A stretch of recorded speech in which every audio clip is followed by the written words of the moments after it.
오늘 우리가 읽은 본문은 2000년 전 갈릴리 가나라는 작은 마을에서 일어난 예수님의 공생에 있었던 그 첫 번째 기적을 기록한 내용입니다. 현재 진행 중인 결혼잔치에서 뭐가 떨어졌어 보니까 포도주가 떨어졌어요. 한참 결혼잔치 진행 중인데 이 포도주가 떨어진 거예요. 잔치에 뭘 잃어버려? 기쁨을 잃어버린 그런 상황에 처한 거예요. 여러분, 포도주가 떨어진 잔치를 한번 생각해 보세요. 이 시대를 여러분 연상해서 생각해도 상관없어요. 잔치상에 포도주가 떨어졌으니까 포도주를 더 내오라고 여기저기서 술을 치기 뻔해요. 뭔 잔치집에 술도 떨어지게 만들어 놓고 초청하느냐고 이러면서. 그래서 이제 잔치를 배설한 주인 얼마나 곤혹스럽겠습니까? 여기저기 술 더 내오라고 하니까 바로 그때 마리아가 지체 없이 예수님께 알리고 도움을 청합니다. 문제를 해결을 받게 되는 거예요, 결과적으로는. 자, 그러면 이 기적이 이 시대를 살아가는 우리에게 교훈하는 바가 무엇이겠습니까? 오늘 우리는 기쁨을 잃어버린 문제 많은 세상을 살아가고 있습니다. 기쁨은커녕 온갖 종류의 실망과 슬픔과 절망의 소리들만 무성합니다. 그러나 우리가 분명히 알 것이 있어요. 그것은 하나님의 백성들에게 언약된 가장 큰 선물 중 하나가 바로 기쁨이라는 사실입니다. 성경에 말하는 하나님은 기쁨이 가득 찬 그런 잔치집과 같은 곳이다. 그렇게 성경은 말씀해주고 있습니다. 그러면 우리 인생길에 찾아드는 그 많은 문제들이 어떻게 하면 기쁨으로 변화되는 기적을 경험할 수 있겠습니까? 첫째로 우리의 삶의 모든 장에 예수님을 초청해야 되는 것입니다. 오늘 본문이 말해주고 있는 혼인잔치 기적의 사건에서 우리가 절대로 놓쳐서는 안 될 아주 중요한 사실 하나가 있다면 우선적으로 뭐냐면 예수께서 그 자리에 초청되어서 함께 하시고 있다는 거예요. 2절 말씀이 그 사실을 기록합니다. 예수와 그 제자들도 혼인의 청함을 받았다. 청함을 받았다는 거예요. 어떻게 예수께서 오시게 됐어요? 그 자리에 청함을 받았기 때문에. 이 말은 무슨 말이에요? 여러분이 있는 곳에, 여러분의 삶의 터에서 청함이 없다면 예수님이 오셔 안 오셔? 여러분이 원하지 않으면 예수님은 그렇게 하시지 않는 거예요. 그래서 성령이 오셔서 우리가 노래도 하고 예수님 도와주시옵소서 기도도 하게 되고 일단 오셔야 되는 거예요. 그 자리에 함께. 억지로 하는 일은 처음 예수님을 믿을 때 성령께서 우리를 터치하셔서 중생하게 하시지만 일상의 삶에서 또 여러분이 인생의 여정길에 성화되는 과정에서는 여러분의 의지가 반드시 필요한 겁니다. 주님 오셔서 도와주세요. 이게 필요하다는 거예요. 그런데 이 초청한 사람이 누구인지에 대해서는 많은 학설이 있어요. 학자마다 조금씩 의견을 달리합니다. 요한복음 21장 2절에 보면 갈릴리 가나 사람 나다나엘과라고 기록하는 것을 보면 여기서 나다나엘이 가나 출신인 것을 알 수 있어요. 그래서 아마 이 나다나엘이 예수를 초청하지 않았나 그렇게 생각하는 것입니다. 그래서 그가 이제 동네 잔치의 선생이신, 선생님으로 소문이 났고 이미 제자가 됐던 사람이기 때문에 그렇게 생각하는 거예요. 또 다른 성경학자들은 예수님의 어머니 마리아와 이 혼인집에 아마도 어떤 관계가 있어서 친척 집안이 아닌가 그런 생각했어요. 그래서 마리아가 초청하지 않았나 그런 생각합니다. 그런데 중요한 건 누가 초청했는가 이거 지금 얘기하는 게 아니잖아요. 중요한 게 뭐예요? 초청한 사람이 누구 이건 그게 중요한 게 아니라 우리의 관심은 그날 주님께서 초청이 되었다. 그리고 어디 있어? 바로 그 자리에 있었다는 거예요. 이 잔치가 배설될 때에 이미 요단강 일대에 예수님에 대한 소문이 퍼지고 있을 때였어요. 세례 요한이 벌써 예수님을 증거해 왔기 때문에 그런 것이죠. 그러니까 이 마을 사람들도 아마 예수 누구지? 그분이 있었으면 좋겠다. 오셨으면 좋겠다. 이런 바램이 마음속에 다 있었을지도 몰라요. 소문이 났으니까 이미. 그렇게 생각하면 초청한 사람들이 어떤 사람이 가서 심부름을 했을지 몰라도 전체 마을 사람들이 예수님을 초청하지 않았나 그런 생각할 수 있잖아요. 모두가 다 그런 마음 갖고 있었을 거예요. 예수님이 계셨으면 좋겠다 그런 생각. 즐거운 것이니까. 이 사람들은 즐거운 곳에 예수님을 초청했지만 실제적으로 어떤 일이 났어? 포도주가 떨어지는 일이 일어났잖아. 그러니까 즐거운 때에도 여러분 어떻게 해야 돼? 초청을 하셔야 되는 거예요. 그게 계속 될지 모르잖아. 나쁜 때만 오세요 하지 말고. 그러니까 거기서 이런 일이 생기니까 예수님께 도움을 구할 수 있잖아요. 그런데 안 그러잖아. 기도하기도 바쁘죠. 이 밥 먹기가 너무 급해갖고 기도할 시간이 없어. 그냥 가만다 그냥 뜨는 시간도 없이 그냥 벌써 기도 안 했네? 그리고 잠깐 가고 싶다 말고. 이게 왜 그래? 육적인 기쁨이 앞서기 때문에 그런 거야. 예수님이 이 자리에 초청할 만한 시간이 마음적인 여유가 없어. 너무 나에 빠졌어. 내게 빠졌어. 인간의 약점이에요. 특히 육적인 즐거움과 육적인 필요를 위해서는 우리는 영적인 것을 많이 잊어버리는 그런 약함 속에서, 연약함 속에서 우리가 이 땅을 살아가게 된다는 것입니다. 자, 어쨌든 주님을 초청하는 것이 어느 한 사람의 제안이라기보다는 마을 사람들 모두의 그런 바램이었을 거라고 우리가 생각할 수 있게 되는 것입니다. 그리고 예수님은 기쁘게 이 초청을 수락하시고 제자들과 함께 거기에 계신 거예요. 거기에 가신 거예요. 제자들과 함께 간 거예요. 이제 갈릴리 가나 이 작은 마을이 아주 중요한 마을이 됐습니다. 누가 있었기 때문에 중요한 마을이 있어요. 설교 본문을 택할 수 있는 이 중요한 메시지. 그게 왜 그런 거예요? 예수님이 그 자리에 계셨었기 때문에. 예수님을 초청하는 잔치는 그 장소가 어디든지 중요한 잔치가 되는 거예요. 예수님을 초청하는 가정마다 중요한 가정이 되고, 예수님을 초청하는 개인마다 삶이 변하고 가치가 변해서 중요한 사람이 되는 것입니다. 그리고 무엇보다도 하나님의 자녀가 되는 권세를 누리며 참으로 귀한 인생을 살아가게 되는 것입니다. 하나님께서 약속한 언약의 복을 다 받을 수 있게 되는 것이에요. 그래서 사도 요한은 이렇게 고백하죠. 영접하는 자, 그 이름을 믿는 자마다 하나님의 자녀가 되는 권세를 주셨다. 자녀가 되는 권세. 여러분, 어디에서 무엇을 하시든 주님을 초청하시기 바랍니다. 혹시 그 자리, 어떤 자리가 주님을 초청하는 것이 부담스러운 자리네, 여기는 이렇게 생각될 때가 있잖아요. 어떤 자리. 여러분이 항상 거룩한 삶에 이건 괜찮아 그렇게 생각하는 자리만 가게 됩니까? 어떤 때는 아닌 것 같은데 갈까 말까 그러다가 마지못해 가야 되고 사회생활할 때 필요한 여러 그런 엮임 때문에 관계 때문에 가게 될 때가 있어요. 그럼 그게 어떻게 돼요? 이런 자리는 예수님 불러도 안 오시겠지? 만약에 그렇게 생각되면 빨리 거기서 본인도 나와야 되는 거예요. 그렇게 생각할 필요가 없어요. 이미 거기 있다면 그 자리에서 주님을 초청해야 돼요. 그러면 예수께서 그 자리, 이 기쁜 자리 나도 초청했네 그리고 오는 게 아니라 거기 기뻐하시려고 오는 게 아니라 어떻게 그 자리에서 우리가 넘지 말아야 할 자녀로서 넘지 말아야 할 그 경계 그거를 가르쳐주는 거예요. 그 보호하기 위해서 예수님은 분명히 저희에 함께 해 주실 것입니다. 자, 그것이 우리가 맞이하는 위기의 상황에서 다시금 기쁨을 경험하게 하는 첫 번째 조건이 되는 것입니다. 무슨 얘기? 가는 곳이 어디이건 예수님을 초청하는 것이에요. 자, 우리가 인생의 장에 찾아드는 많은 문제들 어떻게 하면 그것들이 기쁨으로 변하는 기적을 체험할 수 있겠습니까? 두 번째로 주님께 문제를 아뢰고 도움을 구해야 되는 것입니다. 우리가 살아가는 삶의 장이 그 어느 곳이라 하더라도 문제가 없는 곳 아무 데도 없어요. 어떤 잔치에도 어떤 가정에도 어떤 공동체에도 성격이 조금씩 다를 뿐이고 차원이 약간 다를 뿐이지 문제가 늘 존재하게 되어 있는 것입니다. 우리는 문제를 피해설 수 없어요. 적어도 우리가 이 땅을 떠나지 않는 한. 문제가 없는 곳 딱 한 곳 있다고 말하잖아요. 어디? 그게 어딜까요? 죽은 사람들이 모여있는 곳은 문제가 있을 수가 없습니다. 살아서 움직이고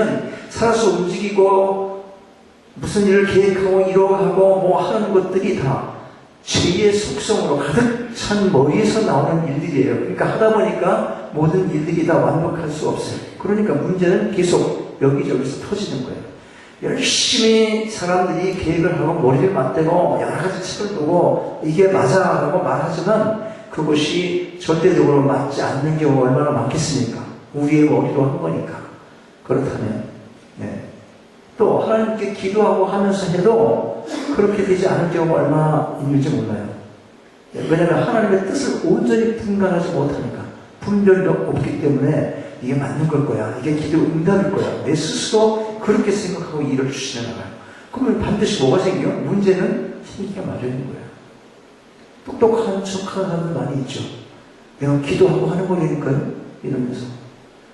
이 말을 듣기 싫을 거예요. 똑똑한 척한다. 또 자기가 영성이 아주 가득 찬 사람으로 그렇게 표현하면서 길 많이 하고 내가 알아요. 다 라부터 생각하고 하는 거예요. 그러면서 나자빠지는 사람이 얼마나 많아. 하나님 그걸 허락하는 것 같아. 왜 허락했을까? 그거 깨려고. 너 그게 문제야. 그래서 허락한 거예요. 허락한 건 맞아. 왜 허락했어? 목적이? 너 교만하는 거 버리게 하려고. 자,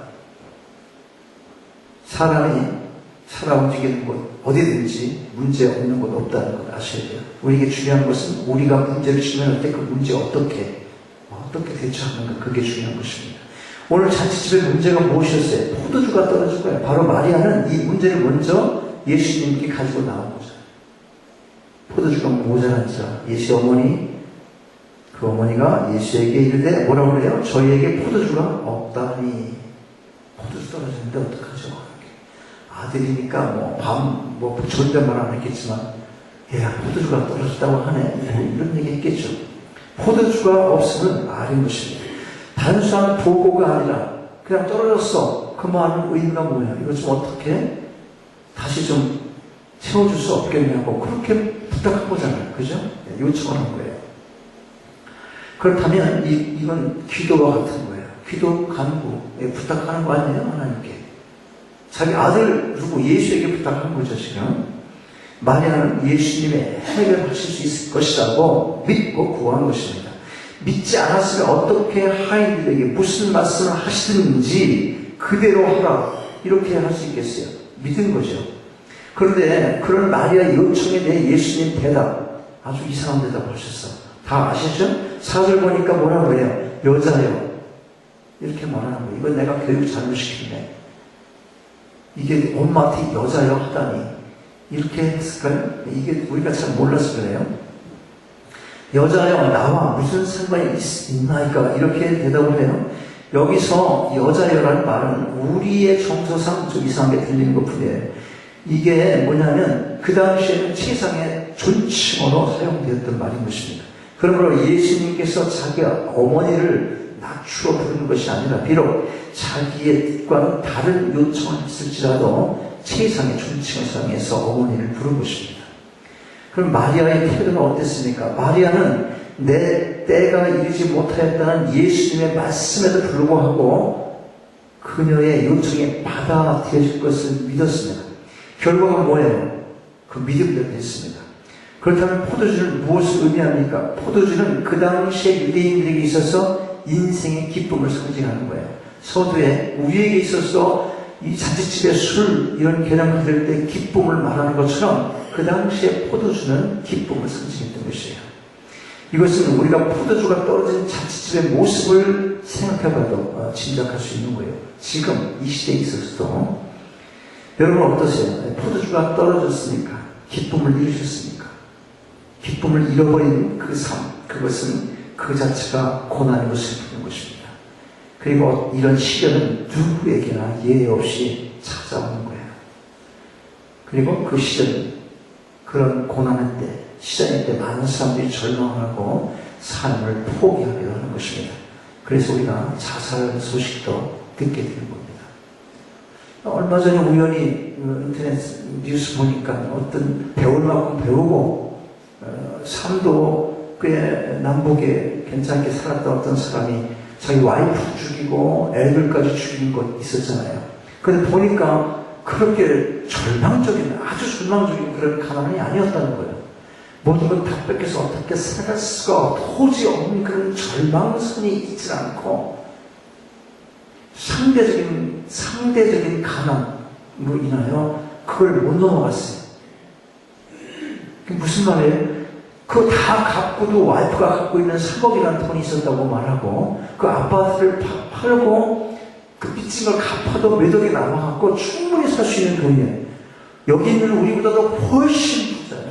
근데 우리하고 비유를 안 해서 누구하고 비유했어? 우리하고 비교를 하지 않고 자기가 훨씬 더 잘 살고 내가 이렇게 쫓다 망하기 전 망한 것도 아닌데 망했다고 생각하고 내가 잘 나가던 시절과 자기를 비교하고 살 길이 막막하다. 내가 이런 모습을 가족에게 보인다는 것은 말이 안 된다. 왜 죽였냐고 말하니까 가장은 최원철 권사님 지원이잖아. 가장은 식구를 먹여 살릴 의무가 있다. 그렇게 생각했는데 나는 그거 할 수 없다 생각한 거야. 그래갖고 자기 처제라는 입장에 도저히 저런 식으로 하지 않는다. 그래서 와이프 죽이고 애들까지 죽여버렸어. 이게 문제입니다. 누구와 비교를 합니까? 비교 때문에 못 살아버리니까 비교 때문에. 우리 최영렬 권사님이 맨날 잘 걸어다니는 주집사하고 비교를 하고 그러니까 어떻게 사시겠어? 그렇게 비교합니까? 안 하잖아. 지금 내 자리에서 기쁨을 찾으니까 이게 굉장히 중요합니다. 비교하는 건 안 좋아요. 남한테 비교해서 저 사람보다 낫지 하는 그 비교도 좋은 게 아닙니다. 그건 상대적인 거니까. 누구와 어떻게 비교해요? 내 가슴에, 내 마음속에, 내 영혼에, 내 인생에 주님이 함께 하시는 믿는 것. 거기로부터 오는 주님이 주시는 그 기쁨을 소유할 때 우리가 정말 어떤 기쁨, 하늘의 기쁨으로 이 땅을 살아갈 수 있는 능력을 얻게 되는 것입니다. 이게 중요한 겁니다. 우리가 알아야 돼요. 그래서 우리가 절망을 이기고 신앙 안에서 기쁘게 사는 것은 우리만의 기쁨이 아니라 또한 주님을 기쁘게 하게 되는 것이에요. 슬퍼할 필요 없어요. 낭만할 필요 없어요. 절망할 필요 없습니다. 기쁨을 찾으시고 우리가 기뻐하는 모습을 하나님이 기뻐하시는 거예요. 그것은 또 이 땅을 살아가며 우리가 드리는 진정한 삶의 예배이기도 할 것입니다. 그래서 우리가 아까 노래 부르잖아요. 무슨 노래 불렀어요? 나 주님의 기쁨 되기 원하네. 내 마음을 새롭게 하소서. 여러분, 어떤 어려움의 위기를 만나셨습니까? 결코 포기하지 마시고 주님을 부르시고 그 주님께 도움을 청하시기 바랍니다. 포도주가 떨어졌다고 내 마음속 기쁨이 사라졌다고 간절하게 믿음을 가지고 주님께 아뢰시기 바랍니다. 그때 기적은 시작될 것입니다. 우리의 인생길에 찾아드는 문제들을 어떻게 하면 그 문제들이 기쁨으로 변하는 기적 체험할 수 있어요? 세 번째로 주님께 순종을 해야 됩니다. 오늘 가나 잔치집에서 기적에서 가장 이 중심이 되는 열쇠, 그게 뭐냐면 순종이었다는 것입니다. 부르기도 했고 초청한 여러분 삶의 장에 주님이 부르기도 했어요. 초청했어요. 그리고 도와달라고 요청까지 했습니다. 방법을 제시하니까 에이 주님 그 방법은 안 돼요. 도저히 내가 할 수 있는 게 아니잖아요. 이런 식인 거예요. 그런 생각하잖아요. 여기까지는 소용이 없다는 거예요. 그래서 바로 세 번째가 순종이라는 겁니다. 특히 보면요 그 열쇠가 순종인데 특히 보면 하인들의 순종이 아주 특이하게 나타납니다. 물이 변하여 포도주가 된 것 그게 어느 때입니까? 어느 때 그랬습니까? 보니까 주님의 명령을 받는 하인들이 돌 항아리에 물을 가득 붓고 그것을 잔치의 책임을 맡고 있는 연애를 맡은 그 사람에게 갖다 줄 때 바뀌었구나. 그래서 갖다 준 게 아니고 갖다 줄 때 바뀌는 거예요. 굉장히 중요한 원리예요. 여러분. 가만히 앉아 있어서 있는 게 아니에요. 그러면 삶으로 무엇이 믿음으로 믿고 탁 시작할 때 그때 기적이 나는 거지.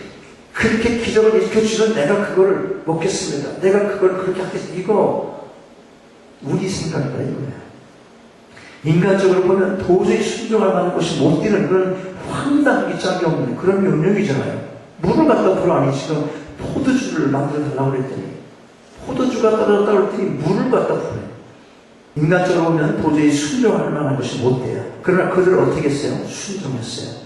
또 8절에 예수께서 이제는 떠서 연회장에 갈 때 주라. 물을 채우라는 그것도 이상한데 그 물을 그냥 갖다 주려는 거 뭐 변한 것도 아닌데 항아리에 채웠는데 변한 것도 아니야. 그냥 근데 그 물을 그냥 갖다 주려는 거예요. 그러다 터지겠다 이런 생각할 수 있죠. 만약에 상관이 만약 군대에서 그랬다고 쳐봐봐요. 냉물을 왜 갖고 왔어? 임마 그거 한 대 때릴 거 아니냐고 글쎄. 우리 생각에는 만 변명거리가 있을 수 있어요. 그들은 그냥 그대로 순종했다는 것입니다. 이렇게 순종했던 자들, 결국 그들은 기적의 비밀을 이해하는 자들이 됐어요. 그랬더니 기적이 어떻게 일어나는지 이해하는 사람들인 거예요. 누가? 순종하는 사람들이. 9절 말씀이 뭐예요? 하인들은 알더라고 했잖아요. 여러분, 순종하지 않으면 모르는 겁니다. 순종하지 모르면 하나님께서 그런 능력이 있으신지를 알 턱이 없어요. 나타나지 않고 변화된 게 없으니까. 얼마나 중요한 게 순종입니까? 말은 다 알아요. 아는 거 갖고 우리가 구원받는 것도 아니에요. 예수님 믿으면 구원받는다. 여러분 알아 몰라요? 알잖아요. 그거 아는 거 갖고 구원 받을 수 있겠습니까? 기적도 마찬가지예요. 구원 이미 받은 사람이 있다는 사람한테 필요한 모든 것, 거기서 기쁨을 다시 회복하는 그런 길에서도 순종이라는 것이요, 절대적으로 필요하다는 것, 오늘 우리가 마음에 새겨야 되는 것입니다. 이렇게 순종하는 자들만이 그 기적, 어디서부터 비롯된 것인지를 알게 되는 거예요. 이 기적은 믿음의 기적이었고 순종의 기적이었다는 것이에요. 때로 주님은 우리에게 우리가 도저히 이해할 수 없는 비합리적이고 비이성적인 그런 일이나 방법을 요구할 수 있는 것입니다. 그러므로 모든 것을 지나치게 머리로만 이리저리 따지기 좋아하는 그런 사람에게는 결코 기적을 기대할 수 없다고 하는 것입니다. 기적을 경험하고 싶으세요? 그러면 믿음을 가지시고 순종하시기 바랍니다. 이 순종이 가져온 기적의 내용 한번 살펴봐야 돼요. 우리가 순종이 가져온 기적, 어떤 게 기적이었어요? 물 항아리 6에 넘쳐나는 포도주의 기쁨이었습니다. 일반적으로 한 항아리에는 20갤런 정도의 물을 부을 수가 있다고 해요. 20갤런. 그러니까 6 항아리는 120갤런 정도가 되잖아요. 이것은 200명 정도의 사람들이 한 10잔 정도, 잔에 따라 다르겠지만 10잔 정도를 마실 수 있는 많은 분량이 되는 거예요. 이 포도주 양이 얼마나 풍성한 기적입니까? 그런데 양만 하는 것이 아니라 질적으로도 어떤 것과도 비교할 수 없는 그런 맛있는 그런 포도주였어요. 10절 말씀 거기서 보면, 자, 먼저 좋은 포도주를 내고 취한 후에 낮은 것을 내고는, 사람들은 먼저 좋은 걸 줘요. 많이 먹게 하려고. 그거 좀 채면 어떻게 돼? 이건 뭐 취했으니까 모르겠지. 그리고 막 물먹고 줄 수 있잖아. 근데 지금 여기는 나중에 더 어떻게 해서 좋아졌어요. 내가 무엇을 만들어서 기뻐하는 그 질보다 주님을 초청하고 주님께 간구하고 순종해서 얻어진 기쁨이 어떻다는 거예요? 훨씬 질이 좋다는 거예요. 이 기쁨을 여러분들이 소유해야 되는 것입니다. 인간이 계획하고 이 세상에서 있는 그런 가치관으로 뭔가 이루어서 내게 오는 그 기쁨, 그건 순간적인 겁니다. 일시적인 겁니다. 주님께서 주신 이 질 높은 이 기쁨을 여러분이 소유하셔야 될 것입니다. 그러므로 보세요. 주님께서는 가까스로 우리의 필요만 채우시는 분이 아니시라는 거예요. 풍성한 기쁨으로 우리가 인생을 살아도 도우시는 분이다. 그것을 알 수가 있습니다. 이 기적은 단순한 기적이 아니에요. 기적은 예수님이 누구신가를 알게 하는 표적이었던 것입니다. 그리고 적어도 이 표적은 예수님을 따르는 자들에게는 결정적으로 그가 어떤 분이신가를 믿게 되는 계기가 됐다는 것입니다. 11절 보니까 예수께서 이 처음 표적을 갈릴리 가나에서 행하여 그 영광을 나타내심에 제자들이 그를 믿더라. 표적이었다 이 말이에요. 확실한 거니까 기록되어 있어요. 우리도 이 표적을 보고 이걸 믿어야 되는 거예요. 예수님은 그 능력이 계신 분이다. 여러분의 삶 속에 주님을 초청하시기 바랍니다. 주께서 그 자리에 함께 하실 것입니다. 그러면 주님께, 함께 하신 주님께 요청하십시오. 필요를 아뢰고 구하시기 바랍니다. 그리고 믿음 안에서 말씀에 순종하시기 바랍니다. 그러나 어렵고 힘든 세상의 모든 삶의장에서 오늘 강화 결혼잔치의 기적을 체험하시고 그 기쁨을 날마다 감정하며 살아가시는 여러분 모두가 되시기를 주님의 이름으로 축원합니다.